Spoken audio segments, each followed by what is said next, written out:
আমার ভাই যারা শেভ করে এটা বুঝায় যে আমি এখনো নৌজওয়ান আছি, আমি বৃদ্ধ হই নাই।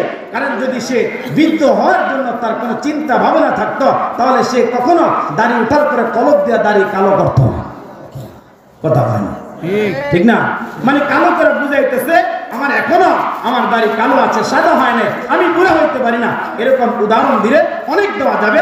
তো নবী আলাইহিস সালাতু ওয়াস সালাম বলে জান্নাতের মধ্যে ঢুকায় আল্লাহ এমন একটা যৌবন দান করবে, ওই মানুষটার দেহ থেকে বিন্দু পরিমাণ যৌবন, বিন্দু পরিমাণ যৌবন মহান রব্বে কারীম আল্লাহ তার দেহ থেকে আল্লাহ কোনোদিন ক্ষয় নামের রোগ আল্লাহ তাকে দান করবে না। সুবহানাল্লাহ।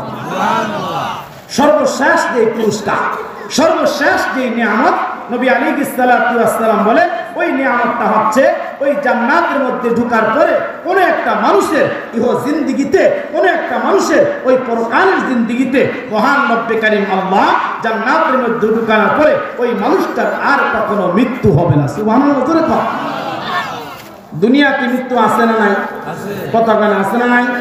দুনিয়াতে আছে, কিন্তু পরকালে জান্নাত পেয়ে গেলে এই জান্নাতের মধ্যে একবার ঢুকায় দিলে আর জান্নাতের মধ্যে তার মৃত্যু কখনো হবে না।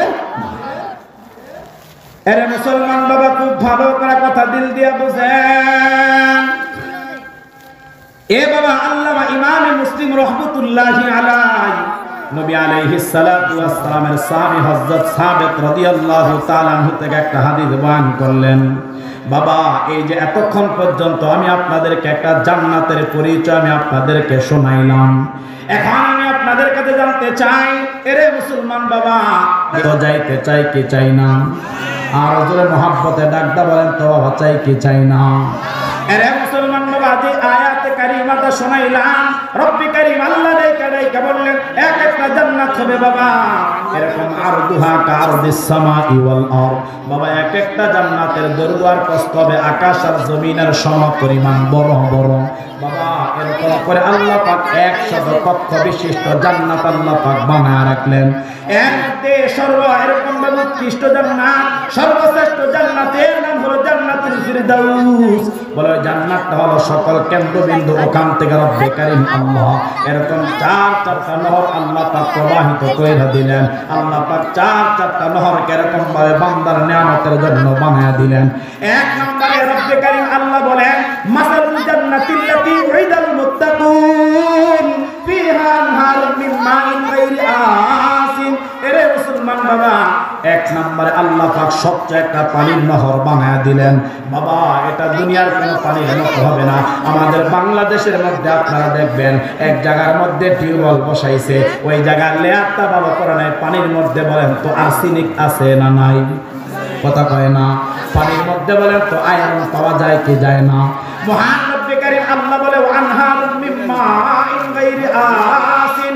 এরে বান্দা, এমন একটা পানি আল্লাহ বানাইছে, এমন একটা স্বচ্ছ পানি বানায় দিছে, এবার তার মধ্যে কোনো আয়রন নাই। বলে বান্দাটা জান্নাতের মধ্যে প্রবেশ কইরা এরকম গ্লাস গ্লাস বান্দা খাবে, এরকম কলসে কলসে বান্দা খাবে, এরকম টনে টনে বান্দা খাবে। বান্দা যত খাইবে বান্দার তৃষ্ণা নিবারণ হবে না। বলে বান্দাটা যত খাইবে ওই পানির মধ্যে আল্লাহ পাক তত মজা বান্দাকে দান করবে। দুই নম্বরে আল্লাহ বলে আনহারুম মিন লাবানিন লাম ইয়াতাগায়্যার তা'আমু। আল্লাহ পাক এমন একটা দুধের নহর বানায় দিবে, এ বাবা দুনিয়ার ভেজাল কোনো দুধের মতো না। বলে বান্দা এরকম কলস কলস খাবে, জগে জগে বান্দা অতৃপ্ত হবে না। বান্দা যত খাবে ততই মজা পাবে। তিন নম্বরে আল্লাহ কয় ওয়া আনহারুম মিন খামরিন লাযযাতিল লিশারিবিন। আল্লাহ পাক একটা মদের নহর বানায় দিবে, ওই জায়গা থেকে বান্দা কলস কলস মদ খাইবে, ওই জায়গা থেকে বান্দা জগে জগে মদ খাইবে। ওই বান্দাটা বিন্দু পরিমাণ কোনো মাতাল বান্দা হবে না। সুবহানাল্লাহ। কারণ দুনিয়াতে মানুষ তারা নেশা করে, মানুষ তারা মদ খায়, এরকম এরকম যে সমস্ত নেশা দ্রব্য খায়, আপনারা আওয়াজ করে বলেন তো দুনিয়ায় নেশা খাইলে মানুষ মাতাল হয় কি হয় না? কথা কর না কেন? হয় না? হয় না?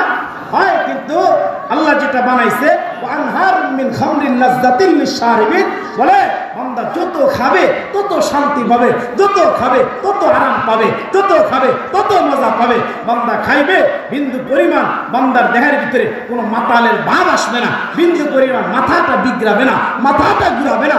আমরা জমিনে দেখছি এরকম অনেক মদখোর এরকম মদ খায়া খায়া রাস্তার খাম্বারে ঠেলে, আর কয় খাম্বা কেন রাস্তার মাঝখানে আসছে?